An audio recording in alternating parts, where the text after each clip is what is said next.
প্রায় এক মাস হয়ে গেল অনার 400 লাইট স্মার্টফোন কিন্তু বাংলাদেশের বাজারে কিন্তু লঞ্চ করা হয়েছে এবং স্মার্টফোনের প্রাইস রাখা হয়েছে আনঅফিশিয়ালি 12GB র্যামের সাথে 256GB ইন্টারনাল স্টোরেজ 27000 টাকা রেঞ্জের আশেপাশে। তো এক মাস পরে স্মার্টফোনে কেমন পারফরমেন্স করছে, ফোনটার ভালো দিক খারাপ দিক সমস্ত কিছু আজকের এই ভিডিওতে এক্সপ্লেইন করার চেষ্টা করব। তো যারা আসলে এই মুহূর্তে আনঅফিশিয়াল মার্কেটে যারা একটি ভালো মানের স্মার্টফোন কিনতে চান, অনার 400 লাইট স্মার্টফোন তাদের জন্য কেমন হবে, 27000 টাকা রেঞ্জে স্মার্টফোনে কেমন পারফরমেন্স করতে পারবে, এ টু জেড শেয়ার করার চেষ্টা করব আজকের এই ভিডিওতে। অবশ্যই ভিডিওটা ওয়াচ করবেন সম্পূর্ণ।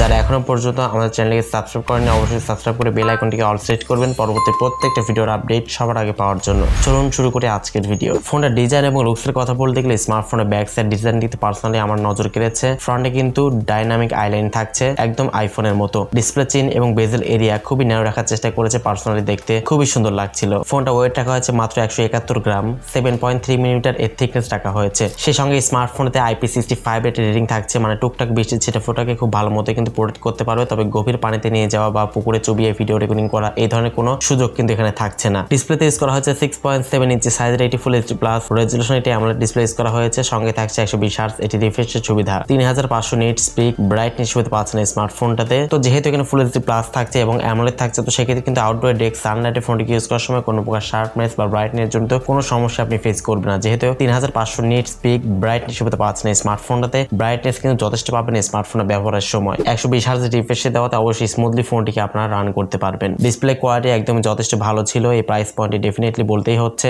YouTube content watching and multimedia কনজিউমের ক্ষেত্রে ভালো একটি বেটার এক্সপিরিয়েন্স পাওয়া যায়। ফোনটার দ্য মেইন পার্ট পারফরমেন্স থেকে বলতে গেলে ফোনটাতে পাচ্ছেন অ্যান্ড্রয়েড 15 সুবিধা, আপ টু 6 মেজর অ্যান্ড্রয়েড আপগ্রেডের সুবিধা পাচ্ছেন। ম্যাজিক ওএস 9 ইউজ করা হয়েছে এখানে। মিডিয়াটেকের ডায়মেনসিটি 7025 আলট্রা এর একটি 6 ন্যানোমিটার ফেব্রিকেশন বিল্ড করা একটি গেমিং চিপসেট ইউজ করা হয়েছে এবং জিপিইউ হচ্ছে IMX BXM8256।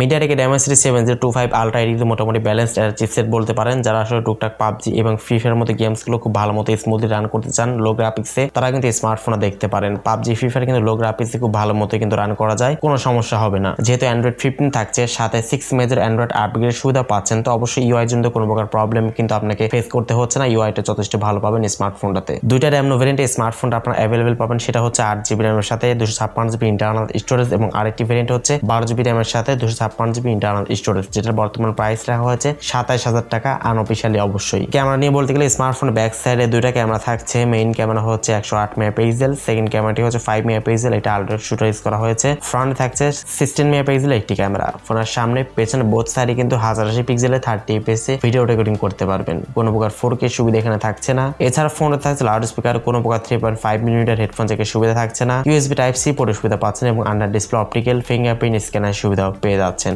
তো এট লাস্ট ফোনটার ব্যাটারি সেকশনে কথা বলতে গেলে ফোনটার ব্যাটারি ইউজ করা হয়েছে 5230 মিলিঅ্যাম্পিয়ার ম্যাসিভ ব্যাটারি সেটআপ এবং 35 ওয়াট ফাস্ট চার্জিং সুবিধা। 5230 মিলিঅ্যাম্পিয়ার কিন্তু অনেকটা কম হয়ে যায়। বাজেট ফোনেও কিন্তু 5000 mAh বর্তমানে ইউজ করছে। 6000 mAh দিলে অবশ্যই একটু বেশি ভালো হতো, একটু ভালো চার্জ ব্যাকআপ পাওয়া যেত। চার্জারটাও কম থাকছে মাত্র 35 ওয়াট, আর একটু বেশি দিতে পারতো অবশ্যই এই প্রাইস পয়েন্টে। তো 27000 টাকা প্রাইস পয়েন্টের মধ্যে কিন্তু অনার 400 লাইট স্মার্টফোনে কিন্তু বেশ কিছু বিষয় আমার কাছে কমতি মনে হয়েছে। এই প্রাইস পয়েন্টে অবশ্যই আপডেট করা যেত, আপডেট করা গেলে অবশ্যই ভালো হতো। যেমন প্রসেসর এখানে ইউজ করা হয়েছে মিডিয়াটেকের ডায়মেনসিটি 7025 আলট্রা চিপসেট, এটা ঠিকঠাক মিড রেঞ্জ পারফরমেন্স দেয়, কিন্তু হেভি গেমিং বা দীর্ঘ সময় ব্যবহার করলে গরম হয়ে যেতে পারে এবং পারফরমেন্স কমে যেতে পারে। ভিডিও রেকর্ডিং এ কিন্তু সীমাবদ্ধতা রয়েছে। ব্যাক সাইডে 108 মেগাপিক্সেল ক্যামেরা থাকছে, যেটা অবশ্যই খুবই ভালো ব্যাপার, বাট রেজোলিউশন কিন্তু কম থাকছে। মাত্র 1080 পিক্সেলে 30 fps আপনি ভিডিও রেকর্ডিং করতে পারবেন। কোনো প্রকার 4K সুবিধা তো থাকছেই না, অ্যাটলিস্ট এখানে 2Kও থাকছে না, 60 fps আমরা মিসিং দেখতে পাচ্ছি। তো ক্যামেরা ভিডিওর দিক দিয়ে অবশ্যই আপডেট করা যেত এই প্রাইস পয়েন্টে ডেফিনেটলি। এই প্রাইস পয়েন্টে কিন্তু অনেক ফোনে কিন্তু আসলে 4K অফার করছে, বাট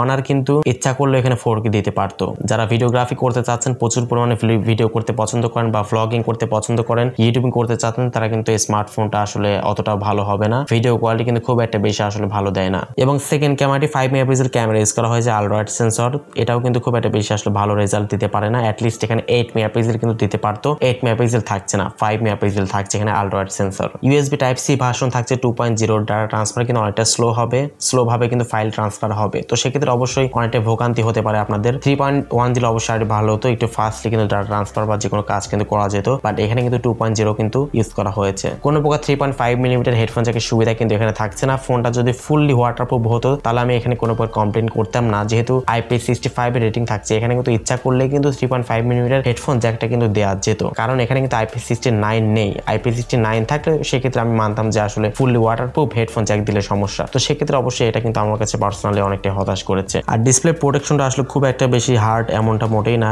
MOHS কি একটা নাম এখানে দিয়েছে, MOHS লেভেল 4 প্রোটেকশন এখানে ইউজ করা হয়েছে, যেটাতে কিন্তু মোটামুটি স্ক্র্যাচ কিন্তু ইন ফিউচারে কিন্তু পড়তে পারে। তো অবশ্যই ডিসপ্লে প্রোটেকশন আপনারা ইউজ করবেন।